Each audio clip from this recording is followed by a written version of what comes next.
સંકલન સમિતિમાં પ્રશ્ન કર્યા પછી અધિકારીઓને બોલાવીને ધમકાવીને ડરાવીને એ પૈસાની તોડપાણી કરે છે. નર્મદા જિલ્લાના કાર્યપાલક ઇજનેર મિસ્ટર મોદી પાસે એને 75 લાખની માંગણી કરી. અમારે પૈસા નહોતા આપવા દેવાના. કદાચ એમની ઈચ્છા થોડા ઘણા પૈસા આપી દેવાના પણ હતી, મને ખબર છે. થોડા ઘણા પૈસા ચૈતરભાઈને કલેક્ટરની અને કાર્યપાલક ઇજનેર મોદીને એને થોડા ઘણા પૈસા આપી દેવાના એમની મરજી હતી, પણ અમે ના પાડી હતી. ટેવ શા માટે પડે? છાસવારે ટેવ પડી જાય છે. જિલ્લાના મેજિસ્ટ્રેટ છે, એને એની સામે કાયદેસરના કાનૂની પગલાં લેવા જોઈએ ધારાસભ્યની સામે. આજે એ ફરી જાય છે, એ વ્યાજબી નથી. સરકાર, ભારતીય જનતા પાર્ટીની સરકાર મારી સાથે ન્યાય નહીં કરે તો હું ભારતીય જનતા પાર્ટી છોડી દઈશ.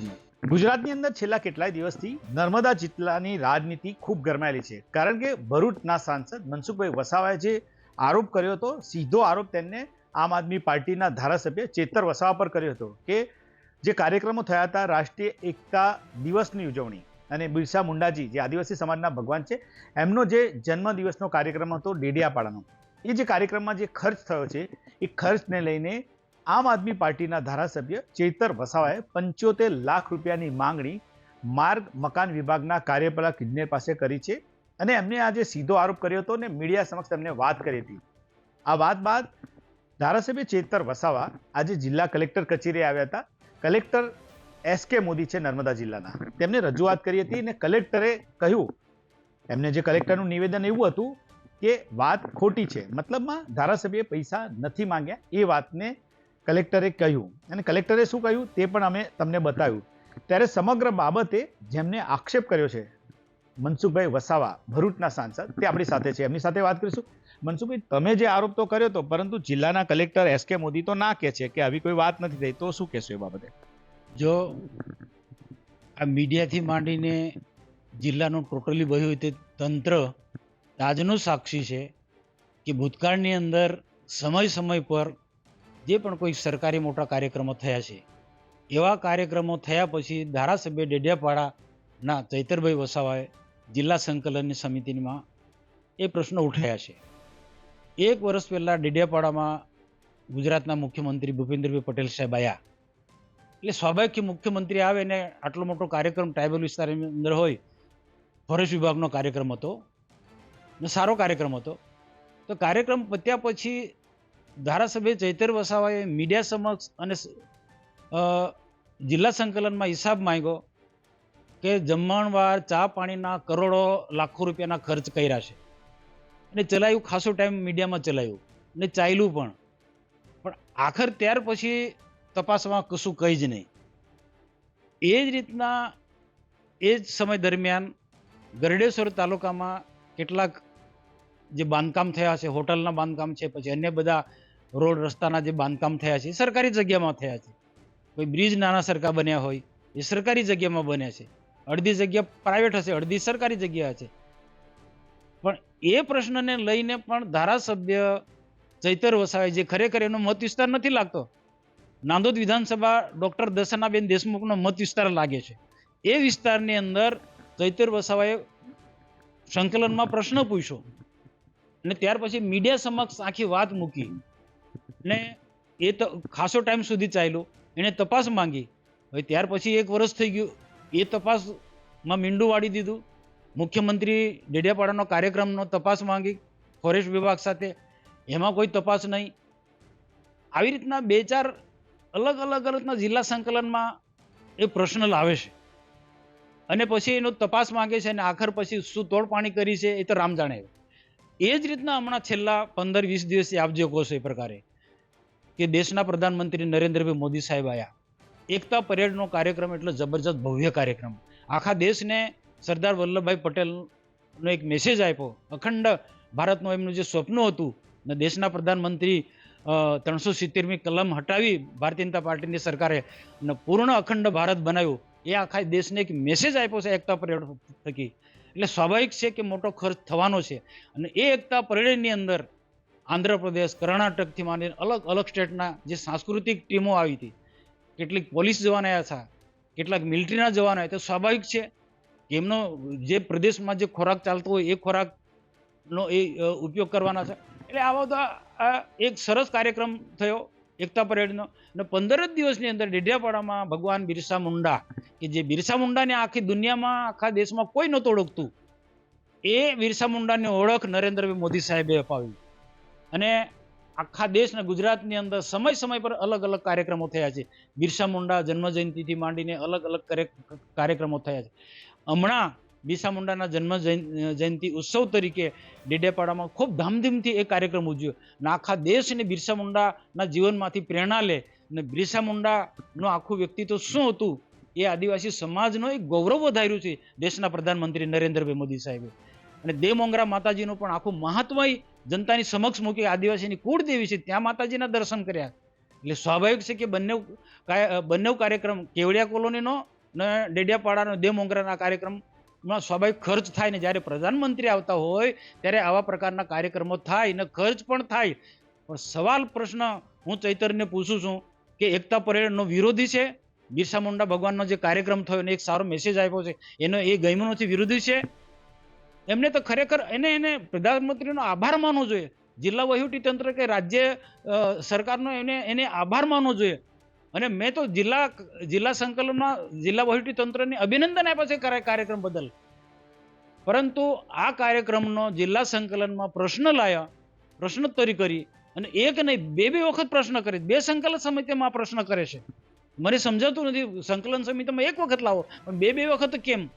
સંકલન સમિતિમાં પ્રશ્ન કર્યા પછી અધિકારીઓને બોલાવીને ધમકાવીને ડરાવીને એ પૈસાની તોડપાણી કરે છે. નર્મદા જિલ્લાના કાર્યપાલક ઇજનેર મિસ્ટર મોદી પાસે એને 75 લાખની માંગણી કરી અને એ વાત મને નથી કહી મિસ્ટર મોદી કાર્યપાલક ઇજનેરે. નર્મદા જિલ્લાના કલેક્ટર મોદી સાહેબ એસકે મોદીને કાર્યપાલક ઇજનેરે વાત કરી કે ચૈતરભાઈ વસાવા ધારાસભ્ય મારી પાસે 75 લાખની માંગણી કરે છે. અને સ્વાભાવિક છે કે રાષ્ટ્રપતિ ઉપરાષ્ટ્રપતિ અહીંયા કેવડિયામાં આવ્યા એટલે એના વિદાય પછી તરત જ આ વાત હું તથા જિલ્લા ભારતીય જનતા પાર્ટીના પ્રમુખ નીલ રાવ બંનેને બોલાવીને કલેક્ટરે અમને કીધું હેલિપેડ પર કેવડિયા કલેક્ટરે એસકે મોદી નર્મદા કલેક્ટરે અમને બંનેને બોલાવીને કીધું કે ચૈતરભાઈ વસાવા આ રીતના અમારા અધિકારી પાસે ડરાવી ધમકાઈને 75 લાખની માંગણી કરે છે. ત્યાર પછી મિસ્ટર મોદીને પણ બોલાવ્યો કલેક્ટરે અને ત્યાર પછી બીજા પોલીસ અધિકારી સાથે પણ આ બાબતની વાર્તાલાપ થઈ છે. અને આખી વાત પ્રશ્ન અમે નથી મૂક્યો, અમે નથી પૂછ્યું, સામેથી કલેક્ટરે અમને કીધું છે. જિલ્લા પાર્ટીના પ્રમુખ નીલ રાવ સાહેબ અને બંને સામેથી કીધું. અને ત્યાર પછી મેં કલેક્ટરને પણ ના પાડી, એટલે મિસ્ટર મોદીને પણ ના પાડ્યું અને મેં સ્પષ્ટ આપણે 1 પણ પૈસો નથી આપવાનો અને એ પૈસા અમે નથી આપવા દીધા. અને બીજા જ દિવસે તરત જ મેં પત્રકાર પરિષદ કમલમમાં બોલાવી નાખો પર્દાફાશ કર્યો. અને એ પછી ફરી પણ પાછો ચૈતરભાઈ ખુલાસો કર્યો. એના માટે પણ મેં ખુલાસો કર્યો છે. અને આજે જ્યારે કલેક્ટર પાસે ધારાસભ્ય જાય છે એના ટીમ સાથે અને કલેક્ટરનું ફેસ રીડિંગ તમે જો કોઈને કોઈ રીતના કલેક્ટર ગભરાયેલો છે એટલે ડરથી અથવા તો કોક ને કોક રીતના એની કંઈક મજબૂરી હશે સમજાય. હું પણ જે રીતના ધારાસભ્ય ચૈતર વસાવા કલેક્ટરને મળ્યા છે એ રીતના હું અને જિલ્લા અમારા પાર્ટીના પ્રમુખ નીલ રાવ સાથે જઈશું અને અમે કહીશું સાહેબ તમે અમને કહ્યું છે ને તમે કેમ ફરી જાવ છો ને કદાચ કલેક્ટર પણ ફરી જાય તો આ મુદ્દો સરકારમાં લઈ જશે અને સરકાર પાસે ન્યાય માંગીશ અને સરકાર જો ન્યાય નહીં આપે તો ભારતીય જનતા પાર્ટીમાંથી હું રાજીનામું આપી દઈશ. મનસુખભાઈ વસાવા શાંત તમથી સાંસદ છે. મનસુખભાઈ દરેક મુદ્દે ખુલીને બોલતા હોય છે. તમે જે વાત કરતા હોય તેને સરકાર પણ સાંભળતી હોય છે ને એના પર અત્યાર સુધીમાં નિર્ણય લેવાતો હોય. પરંતુ તમે જે વાત કરી હતી તેને લઈને નર્મદા જિલ્લાના કલેક્ટર એસકે મોદી સ્પષ્ટ એવું કહે છે વાત ખોટી છે. મતલબમાં જિલ્લાના કલેક્ટર એ તમારી વાતને ખોટી કહે છે. એ બાબતે શું કહેશો? જો મેં જોયું છે એમનો જવાબ જોયો છે એ અમને ખોટા સાબિત કરે છે પણ અમે પણ સાચા હું સાબિત કરાવીશ. હું સત્યની લડાઈ લઉં છું. એ કલેક્ટર હશે હું તો ભલે કલેક્ટર હશે પણ કયા એંગલથી કયા દબાણમાં કે પછી સરકારમાંથી કંઈક દબાણ છે કે જે બી હશે તે પણ સત્યની હું લડીશ. અને મારે ધારાસભ્યને નીચો પાડવાનો કે બીજા કોઈને નીચે પાડવાનો કાંઈ મારે મતલબ જ નથી. સામેથી કલેક્ટરે કહ્યું છે. જિલ્લા સંકલનમાં પ્રશ્ન પૂછ્યા પછી ચૈતરભાઈએ કાર્યપાલક ઇજનેર માર્ગ મકાનવાળા પાસે પૈસા માંગણી કરી છે અને એ જ વાત કલેક્ટરે મને ને નીલરાવને કહી છે. અમે અને એ વાત મીડિયાને કહી છે. અમારે પૈસા નહોતા આપવા દેવાના. કદાચ એમની ઈચ્છા થોડા ઘણા પૈસા આપી દેવાની પણ હતી મને ખબર છે થોડા ઘણા પૈસા ચૈતરભાઈને કલેક્ટરની અને કાર્યપાલક ઇજનેર મોદીને એને થોડા ઘણા પૈસા આપી દેવાના એમની મરજી હતી, પણ હવે ના પાડી હતી. હવે ટેવ શા માટે પડે? એટલે છાસવારે ટેવ પડી જાય છે. જંગલ ખાતાવાળા પાસે 1 વર્ષ પહેલા સંકલનમાં પ્રશ્ન પૂછ્યો, મીડિયામાં આખો સરકારને બદનામ કરી. ત્યાર પછી 1 વર્ષ પહેલા ખોટા ગરડેસુ વિસ્તારની અંદર ખોટા બાંધકામોમાં આખો મુદ્દો ઉછાળ્યો, તેમાં આખું તોડપાણી કરી લીધું. આ રીતે છાસવારે ટેવ પડી જાય છે. આને તો કહું, કલેક્ટરે આગળ પડીને એની સામે ધારાસભ્યની સામે ફરિયાદ કરવી જોઈએ. આજે કલેક્ટર કેમ દબાય છે મને સમજાતું નથી. કાં તો પછી આ બધું કૌભાંડ અલગ અલગ પ્રકારનું ગરડેશ્વરનું ખોટા બાંધકામોથી માંડીને બધું જે કંઈક ને કંઈક ધારાસભ્ય બધા મુદ્દા ઉછાળે છે એમાં કલેક્ટર બદનામ થાય અથવા તો એના પર છાંટા ઉડે એટલા માટે દબાય છે. ખાસ કરીને મનસુખભાઈ, આપણે જો વિગત, તમે જે આક્ષેપ કર્યો હતો તો થોડી વિગત જણાવજો કે નર્મદા જિલ્લાના કલેક્ટર તમને ક્યાં મળ્યા હતા, તમારી સાથે કોણ હતું, અને જિલ્લા કલેક્ટર તમને તે વખતે શું કહ્યું હતું? અહીંયા થોડા દિવસ પહેલા સ્ટેચ્યુ ઓફ યુનિટીમાં દેશના ઉપરાષ્ટ્રપતિ મહોદય પધાર્યા હતા. એના કાર્યક્રમમાં અમે બધા જ ઉપસ્થિત રહ્યા હતા અને એમનું જ્યારે વિદાય આપતી વખતે હું જિલ્લાના બધા વરિષ્ઠ આગેવાનો હતા.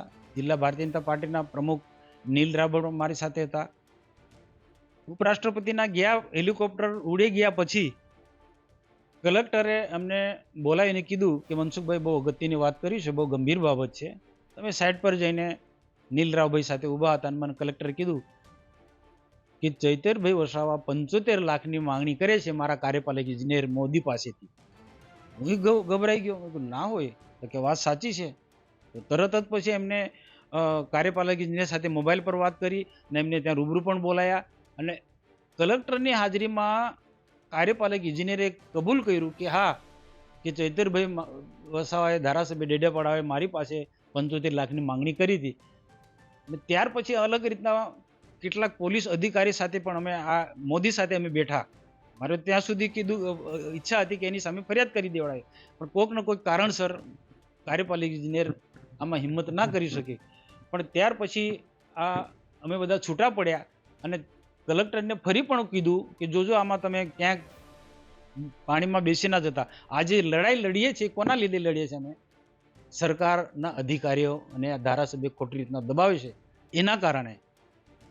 કલેક્ટરે કીધું કે ભાઈ મને તો કાર્યપાલક ઇજનેરે વાત કરીને એ વાત તમને કરી છે.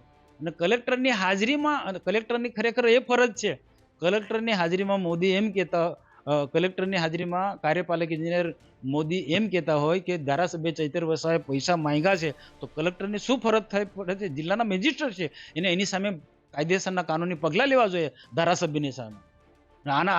આજે એ ફરી જાય છે એ વ્યાજબી નથી. આજનું જે એમનું નિવેદન છે, એમને એક જ લીટીમાં કહી દીધું આ વાત ખોટી છે. એ મીડિયામાં પણ આજે વિડીયો જોઈ શકાય છે. તો જિલ્લા કલેક્ટર કેમ આમ કીધું કે આ વાત ખોટી છે?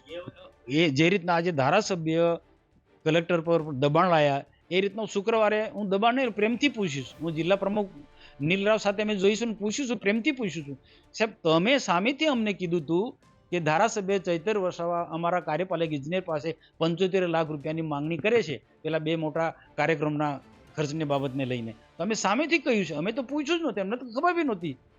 તો તમે આજે, અને એ વાત મેં પૈસા નહીં આપવાની મેં આગ્રહ રાખ્યો, એક પણ પૈસો નહીં આપવો એમ.